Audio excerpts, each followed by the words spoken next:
For 3,000 years, smallpox was the deadliest thing on Earth. 300 million dead in the last century alone, more than all the wars of that century combined. Catch it, and you had a 1 in 3 chance of dying. The answer existed for decades before Western medicine would listen, because it came from an enslaved African, from Turkish women, from a farmer with a sewing needle. People science refused to believe. This is the story of how the deadliest killer was finally beaten by the people the textbooks erased. To see how strange that is, you have to know what smallpox actually did to people. For 3,000 years, it was the thing humanity feared most. It didn't care who you were. It killed kings in their palaces and field hands in the dirt. And it killed up to 1/3 of everyone it touched. The ones who lived? Many went blind. Most were scarred for life. For almost all of human history, against the worst disease we had ever met, we had nothing. And then, finally, the vaccine. Open any textbook, and you get the same tidy sentence. 1796. An English country doctor, Edward Jenner, invents the smallpox vaccine, saves millions of lives, becomes the father of immunology. Jenner, 1796. The smallpox vaccine. One of the most repeated facts in all of medicine. There's just one problem with it. Almost none of it started with him. Not the idea, not the method, not even the first person it ever saved. So if Edward Jenner didn't really invent the smallpox vaccine, who did? And why has history spent 2 centuries handing one man all the credit? To find where it really started, you have to leave England completely. For centuries, in China, in India, across Africa, all through the Ottoman world, people had been doing something European doctors would have called insane. They'd take a little material from someone with a mild case of smallpox and put it, on purpose, into a healthy body. A scratch on the arm, a bit of powder up the nose. That person would get a small, controlled version of the disease. And once they recovered, they were protected for life. It was called variolation, and it worked. Now, this wasn't a vaccine yet. It still used real smallpox, and it still carried a real chance of killing you. But it was the first time human beings cracked the basic trick. Fight the disease with the disease. And sit with this for a second. That knowledge didn't come out of a European lab. It came out of cultures the West had already written off. African healers, folk medicine, wisdom handed down for generations, the exact kind of knowledge the modern world spent centuries sneering at, and is only now quietly starting to take seriously. It reached the West through 2 people the textbooks almost never name together. The first was an enslaved African man in Boston. We only know him by the name the man who owned him gave him, Onesimus. Around 1716, he said something extraordinary. Back in Africa, he'd been through an operation that made him immune to smallpox for life. He described every step. And the response? His enslaver wrote it down and didn't believe a word of it. The second was an English aristocrat, Lady Mary Wortley Montagu. Smallpox had already killed her brother and scarred her own face. And in 1717, in a house in Constantinople, she watched Turkish women perform the exact operation Onesimus had described. What happens next is the dark part. Montagu brings variolation home to London, and the medical world doesn't thank her. They wave it off. Folk nonsense picked up from foreigners and women. To find out if it's safe, in 1721 they try it on 6 condemned prisoners, promised their freedom if they live. They live. And only once it's been tested on people nobody cared about does the royal family roll up their sleeves. Then, all at once, it's fashionable. Same year, across the ocean. Boston is burning through a smallpox epidemic, and one doctor, Zabdiel Boylston, decides to act on what Onesimus taught. and starts inoculating. The results come back almost unbelievable. Of the people he treats, about 1 in 50 dies. Of the people who catch smallpox naturally, 1 in 7. The evidence is right there, black and white. The method saves lives, and the city tries to kill the men behind it. Someone hurls a lit grenade through the minister's window in the dead of night. The fuse snaps off as it hits the floor so it never goes off. Tied to it, a note. "Cotton Mather, you dog. I'll inoculate you with this." But look closer at that rage, because it matters. It wasn't really about whether the thing worked. The numbers already showed it did. It was about where it came from. The idea was African. It came from an enslaved man. And in that world, an enslaved man wasn't a person whose knowledge could count for anything. He was property, a thing. So it didn't matter how many lives the method saved. The source carried no weight because they'd already decided the source wasn't fully human. And that wasn't a handful of cruel men.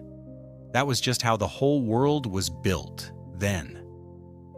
Which is exactly why proof you couldn't argue with still couldn't break through. So the answer was already here, out in the open for decades, written down, proven with real numbers, and ignored because of who'd found it. But variolation still used real smallpox. It could still kill. The last piece had to come from a man with no medical training at all. His name was Benjamin Jesty, a cattle farmer in Dorset. Like everyone in dairy country, he knew an old scrap of folk wisdom, milkmaids who caught cowpox, a mild thing off the cattle, never seemed to catch smallpox. In 1774, with an epidemic creeping toward his village, Jesty did what no one had dared. He walked his wife and 2 boys to a neighbor's field, found a cow with cowpox, and scratched the stuff into their arms with a darning needle. That was the first real vaccination in history, cowpox instead of smallpox. Protection with almost none of the danger, 22 years before Edward Jenner. And his neighbors? Disgusted.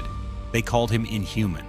They jeered at him in the market for giving his own family an animal's disease. Jesty never wrote a paper, never asked for a shred of credit.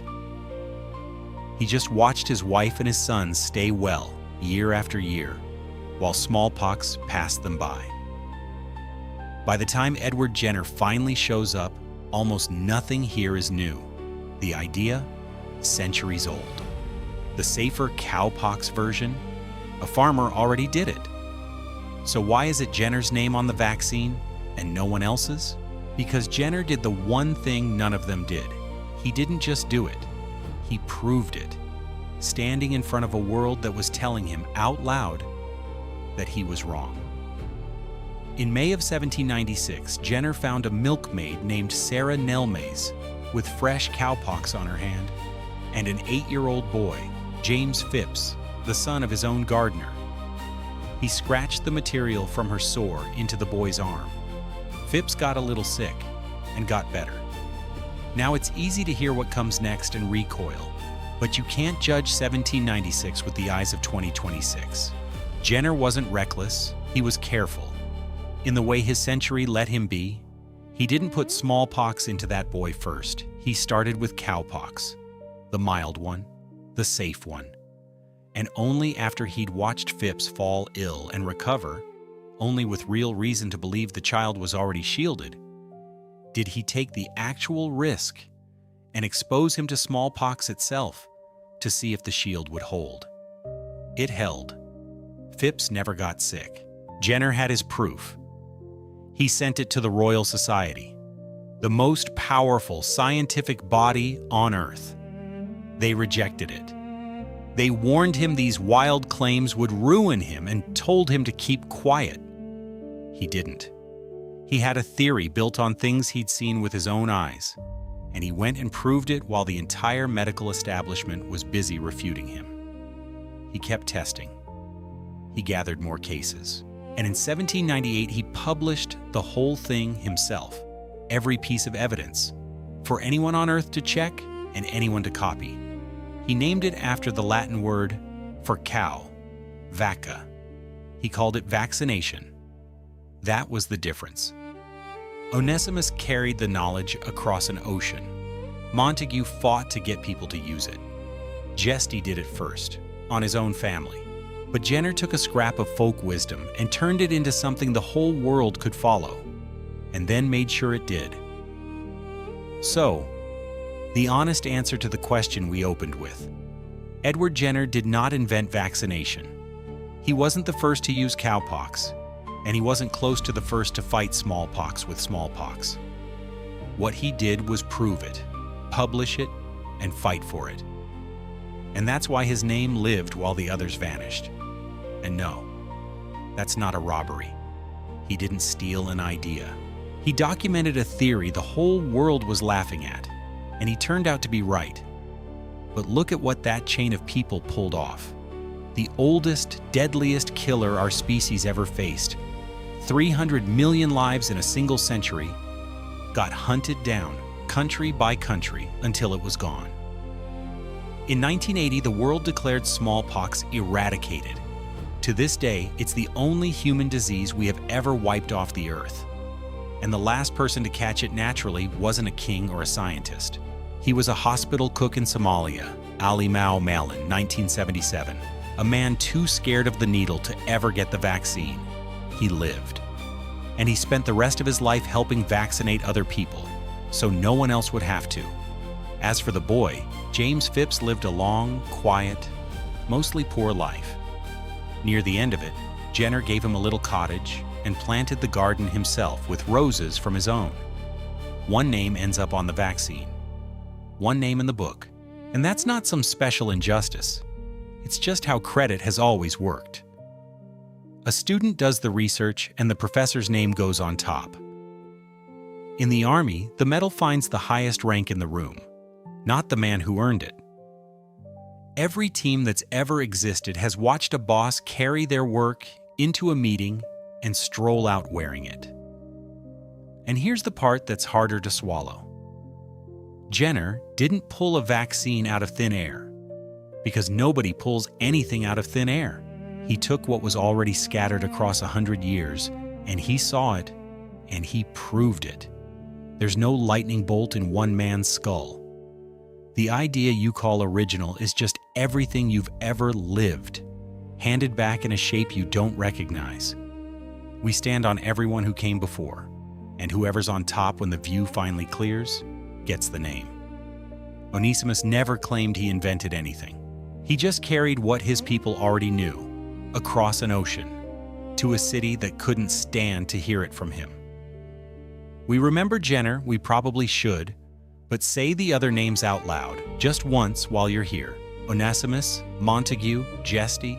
The disease is gone. They helped kill it. And almost no one ever knew they were in the room.